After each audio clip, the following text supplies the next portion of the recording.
Hello, I'm Matthew Gavidia. Today on the MGH Life Sciences News Network, the American Journal of Managed Care is pleased to welcome Dr. Gloria Wilder, Vice President of Innovation and Health Transformation at Centene, and Dr. Gary Puckrein, President and Chief Executive Officer of the National Minority Quality Forum. Can you both just introduce yourself and tell us a little bit about your work? Well, I'll start. I'm Gloria Wilder, and I help to lead our innovation and health transformation initiatives across Centene's platform.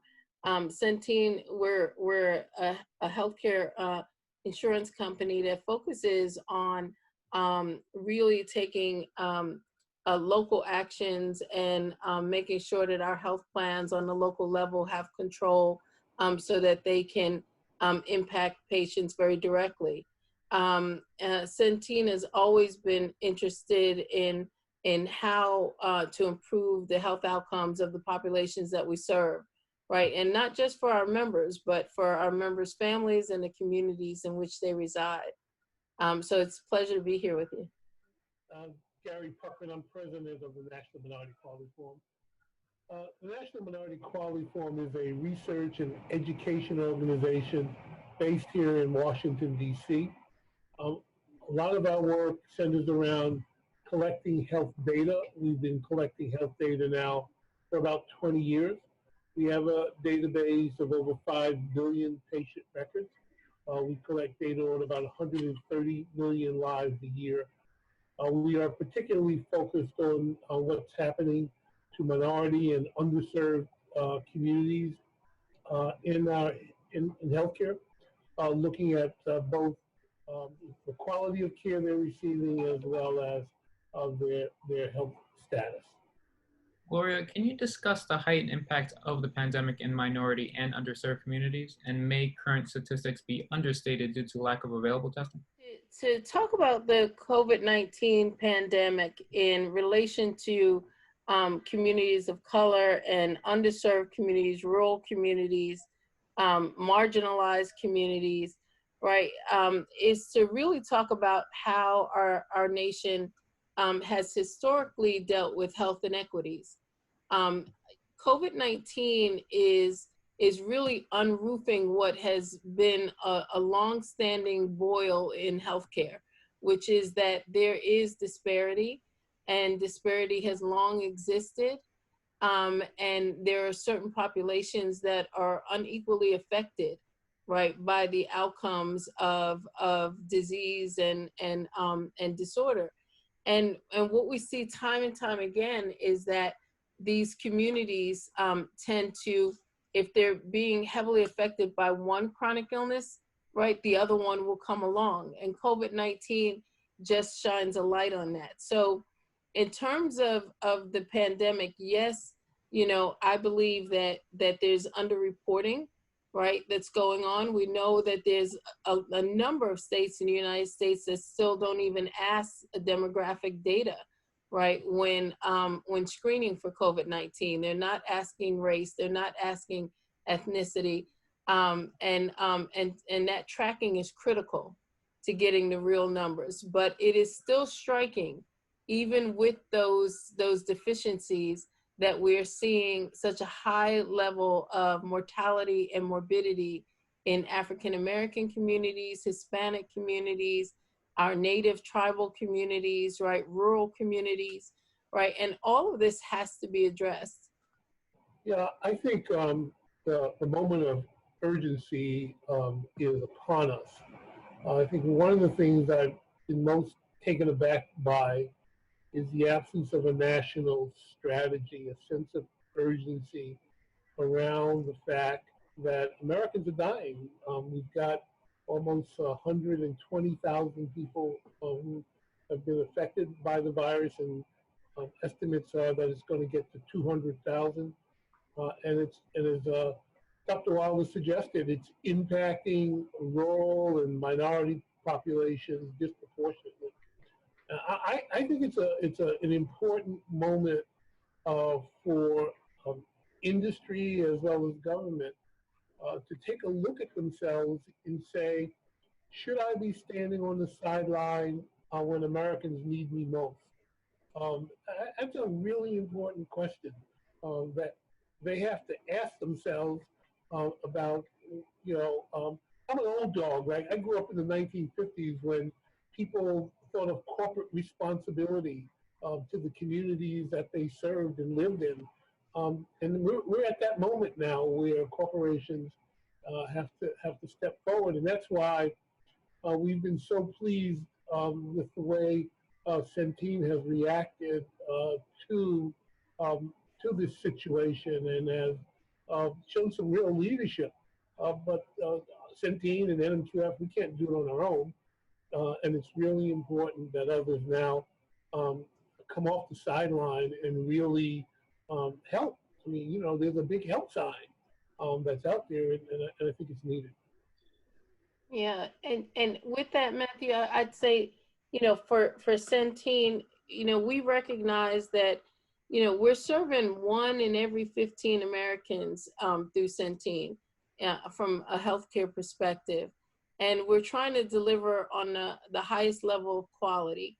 But you can't do that without looking at the greater good, right? These moments of public health urgency where there is a population health crisis going on, and it needs to be a moment of all hands on deck, right? So we invite our entire industry to come and work on the solutions collectively, right? This is a moment where there should be no competition in healthcare, right? Hospitals should work with other hospitals, and FQHCs should work with other FQHCs, and managed care companies should come together collectively to say, why is this happening? Why do we see in certain communities, like in Louisiana, a 6 times higher rate of mortality in African Americans than non-African Americans? Why is that occurring, right? And state after state after state, we're seeing those same kinds of numbers. And what we know to be true, and Gary has spoken of this many times, is that it's not just chronic illness that's causing that mortality rate, right? Because when you control for chronic illness, we still see these types of numbers. And Gary, just to build off that, to address health disparities, Centene and the National Minority Equality Forum announced a research partnership to assess the impact of COVID-19 in these communities. What does this partnership entail, and when and where will these studies take place? As the virus started to unfold, there was a quick response to why were African American and Hispanic communities and rural communities being disproportionately affected. And so the quick response was, well, they have asthma, they have diabetes, and so it is these comorbid conditions. And some of it underneath, you kind of blame the victim, right? And, if you didn't have diabetes, you wouldn't die. And so it released everyone from being responsible because, in effect, they sort of brought it on themselves. But when the studies started to come out, that when, as Dr. Wilder suggested, when you controlled for diabetes and you control for asthma, you control for hypertension, you still see these high levels. And so the question became really, what is the science? Where is the science that helps us? And the minute you started to look for the science, what you found is that minority populations, rural populations, they weren't in the science. They weren't in the studies. We had no science. And so we were really pleased, and it wasn't our initiative, it was Centene's initiative. They came to us and said, we think there needs to be some science here, and we agreed with them. So what the study is doing, it's doing what is necessary, which is to begin to look at these populations, using them as the reference point, as the reference population, right? And trying to understand, are there biomarkers? Are there, what's driving the risk? We are collecting data, testing those to see if they have the virus, see if they have antibodies, doing genomic sequencing to try to understand what's the biology here. Can you discuss what data will researchers collect and analyze through the partnership? So in the data collection, we are assuming no knowledge. So we are starting with the PCR test to see if people are positive with the virus. Then we're also screening for the antibodies, and we're using different platforms to screen for the antibodies.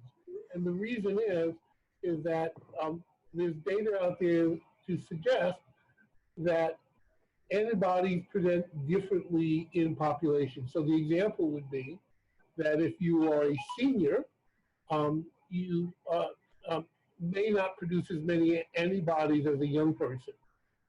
And so we want to make sure that as we screen, we're looking at the cohort that we're screening for the antibodies, and then we're going to try to associate that with outcomes, meaning does the antibody test confer immunity? And the only way to do that is to look over time, as Dr. Wilder suggested. So we'll be looking over 5 years. Does the virus itself impact metabolic processes? There's data to suggest that it triggers the onset of diabetes with people who may have been pre-diabetic, and so we'll want to know that. There is suggestion that it could impact cardiovascular health, and so we want to take a look at what it's doing, to people with varying degrees of cardiac health. But the point is, what we've done is we've pulled together specialists in cardiology, endocrinology, neurology, pulmonology, and each one of them is looking at the virus from the lens of their specialty and helping us to follow the patient. So this is probably the most comprehensive look at the virus in diverse populations. And the findings that come out of this hopefully will tell us a lot about this particular virus, but also begin to help us understand that homogeneity is a hard way to learn. Heterogeneity is the way in which you learn quicker. And so when you That's do right. studies in which you're just looking at a homogeneous population, you can't pick up the signals, right? Because you're just looking, and then you're trying to apply that to everyone. And so we think that we're setting a whole new way of beginning to look at the way in which we produce science for the American population, which of course is growing more and more diverse. When Centene reached out to National Minority Quality Forum, we reached out to them because we knew their long history of being able to produce really stringent and rigorous research.